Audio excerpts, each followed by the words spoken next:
Hello friends, welcome to our channel. இன்றைக்கி நாம் ஒரு சூப்பரான வீடியோ தாங்க பார்க்க போகிறோம். என்னென்ன பொருட்களை நம்ம கடையில் வாங்காமல் வீட்டிலையே நம்மளுக்கு இருக்கிற டைமில் செஞ்சு முடிக்கலாம் அப்படின்றது தாங்க பார்க்க போகிறோம். இந்த மாதிரி நம்ம வீட்டிலையே செய்யும்போது பயமே இல்லாமல் நம்ம குழந்தைங்களுக்கும் வீட்டில் இருக்கிறவங்களுக்கும் நம்ம கொடுக்க முடியும். ப்ரிசர்வேட்டிவ் எதுவுமே இல்லாமல் நம்மளே செஞ்சு கொடுக்கலாம். ரொம்ப ஈஸியாக செய்யலாங்க. நம்ம டெய்லி பால் காய வச்சு ஆறுனதுக்கப்புறம் உள்ள ஆடையை வச்சு நம்ம நெய் ஈஸியாக காய்ச்சலாம். நம்ம நெய் எப்படி காய்ச்சறதுன்னு வீடியோ நம்ம ஏற்கனவே போட்டிருக்கோம். நீங்கள் அதை கொஞ்சம் டிஸ்கிரிப்ஷனில் கொடுத்தேன், வேணுங்கிறவங்க போய் பாருங்கள். அடுத்து நம்ம செய்ய போகிறது பன்னீரும் இஞ்சி பூண்டு பேஸ்ட் தாங்க. நான் 1 லிட்டரு பாலில் கொதிக்க வச்சுட்டு நம்ம கொஞ்சம் லெமன் ஜூஸ் சேர்த்துக்கலாம். நீங்கள் வினிகர் இருந்தால் கூட சேர்க்கலாம், தயிர் கூட சேர்க்கலாங்க. உங்கள் விருப்பத்துக்கு தகுந்த மாதிரி சேர்த்துக்கோங்க. நான் லெமன் ஜூஸ் தான் எப்போவுமே சேர்க்குறதுனால அதை சேர்க்குறேன். கொஞ்சம் கொஞ்சமாக சேர்த்துக்கோங்க. இந்த மாதிரி பிரிஞ்சு வந்ததுக்கப்புறமா வடிகட்டிக்கலாம். வீட்டிலையே பன்னீர் எப்படி செய்யணும் அப்படின்ற வீடியோ நம்ம ஏற்கனவே போட்டிருக்கிறோம். தேவைப்படுறவங்க டிஸ்கிரிப்ஷனில் லிங்க் கொடுக்குறேன். நம்ம போட்டிருக்கிற எல்லா வீடியோவும் எல்லா பொருளும் எப்படி செய்கிறதுன்னு வீடியோ போட்டிருக்கிறோம். அது எல்லாத்துக்குமே லிங்க் நான் டிஸ்கிரிப்ஷனில் கொடுக்குறேன். வேணுங்கிறவங்க செக் பண்ணி பாருங்கள். பன்னீரை ஒரு துணியில், நல்லா லேசான துணியில் வடிகட்டிட்டு அது கொஞ்சம் ஓரமாக வச்சிடலாம். மேலே கல்லோ ஒரு வெயிட்டு கொஞ்சம் வச்சிட்டோன்னா அந்த தண்ணி பூரா இறங்கிடும். அதுக்கு தான். அதுக்கப்புறமா நம்ம இஞ்சி பூண்டு பேஸ்ட்டு செஞ்சுக்கலாம். பூண்டு கொஞ்சம் அதிகமாக, 1 கப் பூண்டுனா அதில் 3/4 கப் நம்ம இஞ்சி எடுத்துக்கலாம். கொஞ்சமாக உப்பு, கொஞ்சமாக தண்ணி சேர்த்து அரைச்சிக்கலாம். சில பேர் தண்ணி சேர்க்க மாட்டாங்க, ஆனால் தண்ணி சேர்க்கும் போது தான் நல்லா அரையுது. அதனால் நான் கொஞ்சமாக தண்ணி சேர்த்துப்பேன்.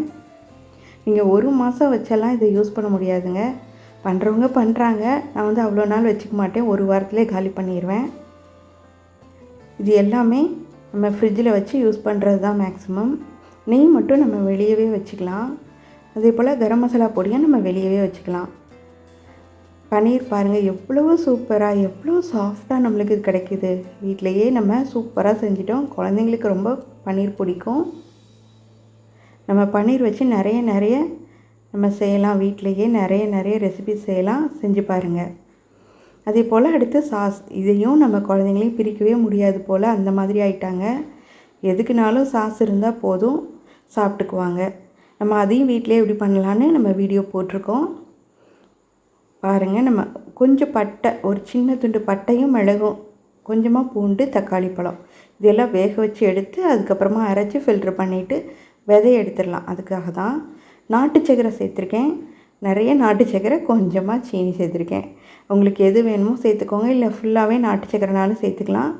கொஞ்சமாக மிளகாத்தூள், கொஞ்சம் காரம் இருக்கிற மாதிரி இருக்கிறதுனால நான் மிளகாத்தூள் சேர்த்துருக்கேன். வேண்டான்னா விட்டுடலாம்.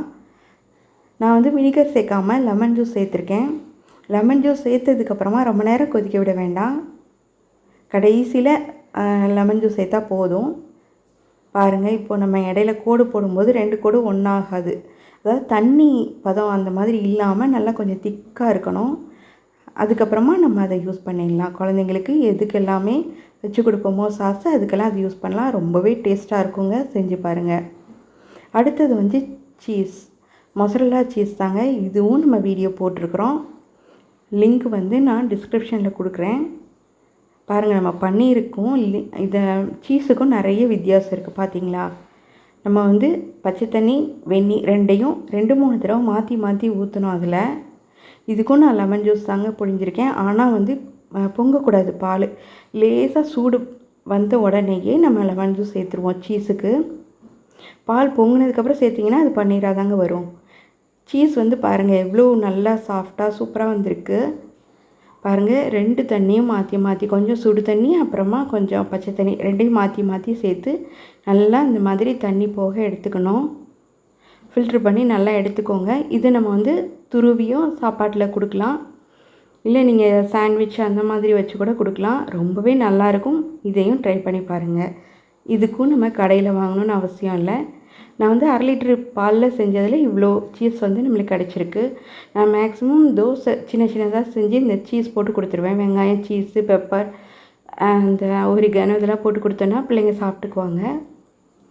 நம்ம இதையும் நம்ம 1 வாரம் அந்த மாதிரி வச்சு ஸ்டோர் பண்ணலாம். ரொம்ப நேரம் நம்ம ஸ்டோர் பண்ண முடியாது, ரொம்ப நாள் ஃப்ரிட்ஜில். அடுத்தது மசாலா பன்னீர். இது எல்லாமே நான் ஒரே நாளில் செஞ்சேனானா இல்லைங்க, அப்பப்போ டைம் இருக்கும்போது செஞ்சேன். அந்த பன்னீர் ஒரு வாரம் செஞ்சேன்னா இந்த பன்னீர் ஒரு வாரம் செஞ்சேன். அந்த மாதிரி செஞ்சுக்கலாம். அந்த வாரத்தில் நம்ம யூஸ் பண்ணிடணும். அந்த மாதிரி நீங்கள் பார்த்துக்கோங்க. இந்த மசாலா பன்னீருக்கும் நம்ம வீடியோ போட்டிருக்குறோம். அதுக்கும் லிங்க் கொடுக்குறேன். வேணுங்கிறவங்க செக் பண்ணி பார்த்துக்கோங்க.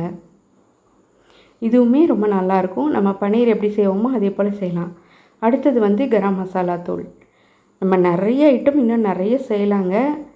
ஆனால் நம்ம வந்து இப்போதைக்கு இது மட்டும் செஞ்சுருக்கோம். இன்னும் ஃப்யூச்சர் வீடியோஸில் இன்னும் நம்ம நிறைய செய்யலாம், செஞ்சு காமிக்கலாம். எல்லா ஸ்பைசஸும் போட்டுட்டு கடைசியாக கொஞ்சமாக கசகசா சேர்த்துருக்கேன்.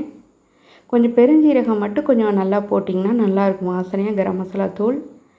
ரொம்ப நேரம் வறுத்துடாதீங்க இந்த மசாலாவெல்லாம், அப்புறம் ஒரு மாதிரி ஆகிடும், டேஸ்ட்டும் நல்லா இருக்காது. லைட்டாக அந்த சூடு வந்தோடனே வறுத்துட்டு மிக்சியில் பவுட்ரு பண்ணி வச்சுக்கிட்டிங்கன்னா சூப்பராக இருக்கும். இது வந்து ரொம்ப நாளைக்கு நல்லா இருக்குங்க.